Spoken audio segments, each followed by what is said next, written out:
සාදරයෙන් පිළිගන්නවා ලෝචන tech YouTube channel එකට. අද අපි කතා කරන්න යන්නේ ඔයාලගේ ෆෝන් එකේ තියෙන SIM එකට සිග්නල් හම්බෙන ටවර් එක කොයි පැත්තේ තියෙන්නේ මොන ටවර් එකකින්ද ඔයාලට සිග්නල් හම්බෙන්නේ කියලා අපි එහෙනම් වැඩි කතා නැතුව වීඩියෝ එකට යමු.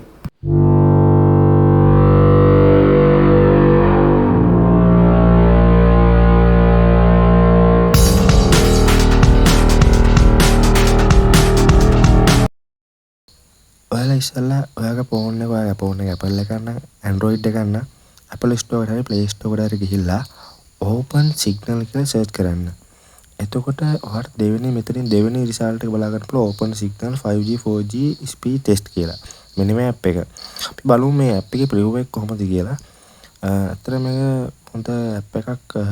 ඔයාලා mobile signal towers කොහොමද බලාගන්නේ, කොච්චර ස්පීඩ් ටෙස්ට් එකක් වලට යනවද, කොච්චර Mbps ගානක් රන් වෙනවද, එහෙම කියලා මේ ඇප් එකෙන් අපිට බලා ගන්න පුළුවන්. ඔයාගේ දැනට ළඟ තියෙන ටවර් එක කොහෙද තියෙන්නේ, ටවර් එකේ IP address එක, කොහොමද සිග්නල් ස්ට්‍රෙන්ත් එක මේකෙන් බලා ගන්න පුළුවන්. වීඩියෝ ක්වොලිටි එක ගොඩක් ඔප්ෂන් මේ ඇප් එකෙන් වට දීලා තියෙනවා.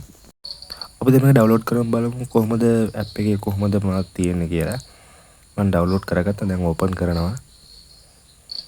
ඕපන් කරාම පළවෙනියට මේක ඕපන් සිග්නල් කියලා ඒගොල්ලන්ගේ ලෝගෝ හැල්ලා ස්ටාර්ට් කරන ස්ටාර්ගේ ප්‍රොසෙස් එක ස්ටාර්ට් ප්‍රොසෙස් එක මෙතන පෙන්නනවා. ස්ටාර්ට් කරලා ඕකේ දීලා කන්ටිනියු දෙන්න.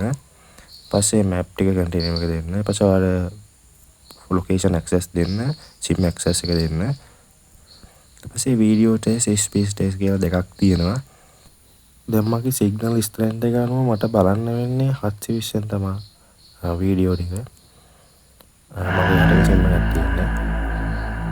එතකොට බලමු අපි කොහොමද සිග්නල් ස්පීඩ් එක, data ස්පීඩ් එක කොහොමද කියලා.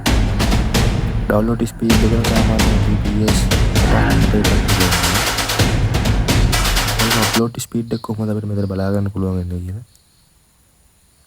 අප්ලෝඩ් ස්පීඩ් එක Mbps මගේ සාමාන්‍යයෙන් 15ක් වගේ යනවා, 15ක් 13ක් වගේ. ඊට පස්සේ මෙතන ඇප් එකෙන් අපි ගිහිල්ලා බලමු කොහොමද ලොකේෂන් එකට ටවර්ස් එක කොහොමද තියෙන්නේ කියලා.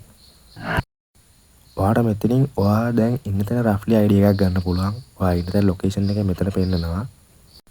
ඔයා මෙතන අනිත් ඔප්ෂන් එකට ගියාට පස්සේ ඔයාට පුළුවන් දැන් ඔයාගේ ඩිවයිස් එකේ තියෙන තැන ඒ අනුව ඔයා ටවර් එකට සම්බන්ධ වෙලා තියෙන දිශාව يعني මැප් එකෙන් මෙතන බලා ගන්න පුළුවන්. දැන් මම පාවිච්චි කරන්නේ Airtel SIM එකක්. ඒ වුණාට Airtel දැන් ඩයලොග් වලට කන්වර්ට් වෙලා තියෙන්නේ. නිසා මෙතන පෙන්නන්නේ ඩයලොග් ටවර්ස් ටිකක්. දැන්ට මට මම ඉන්න තැන අනුව මගේට සිග්නල් හම්බෙන ටවර් එක තමයි මේ තියෙන්නේ. මේ කෝල් ID ටික තියෙනවා. ටවර් එකේ කෝල් ID එකත් බලා ගන්න පුළුවන්. ඊට පස්සේ දැන්ට මෙතන තියෙන ටවර්ස් වල අපිට හැම කෝල් ID එකක්ම බලා ගන්න පුළුවන්. මොන ටවර්ස් වලින්ද කෝල් ID ටික අපිට හම්බෙන්නේ. ඇත්තට මේක හොඳ ඇප් එකක්. ඔයාලට SIM එකක් ගන්න කලින් ගාලුවට හරි කියලා මේවට සිග්නල් ප්‍රශ්නයක් ඔකට එන්නේ නැහනේ. දැන් මේ ඇප් එකෙන් බලාගත්තාට පස්සේ ඔයාට ටවර් එකක් තියෙනවා. දැන් ඔයාලා ළඟපාත ඔයාට අදාළ SIM එක ටවර් එකක් තියෙනවා නම් ඔයාට ඩේටා ප්‍රශ්නයක් කවදාවත් එන්නේ නැහැ. ඔයා SIM එකක් දාගන්න කලින් ඔයාගේ ඉන්ටර්නෙට් කනෙක්ෂන් එකක් ඔයා ගන්න කලින් මේ ඇප් එක දාගෙන බලන්න කොහොමද ඔයාලා ඔයාගේ අවට සිග්නල් ගන්න පුළුවන්. ඔයාගේ සිස්ටම් එකට අදාළ සිග්නල් ෆැසිලිටි එකක් ඔයාලට සිග්නල් ටවර් එකක් මේ හරියේ තියෙනවද කියලා. එතකොට කවදාවත් ඔයාලට ඩේටා ප්‍රශ්නයක්, සිග්නල් ප්‍රශ්නයක් එන්නේ නැහැ. ඒ නිසා යාළුවනේ ඔයාලට මේ වීඩියෝ එක හොඳ නම් ලයික් කරන්න, කමෙන්ට් කරන්න, යාළුවන්ට දැනගන්න ෂෙයා කරන්න, අනිවාර්යෙන් සබ්ස්ක්‍රයිබ් කරන්න. එහෙනම් යාළුවනේ තවත් ටෙක් ටීවී වල වීඩියෝ එකකින් අපි හමුවෙමු. අදට මම ගියා. ඔයාලට සුබ දවසක්.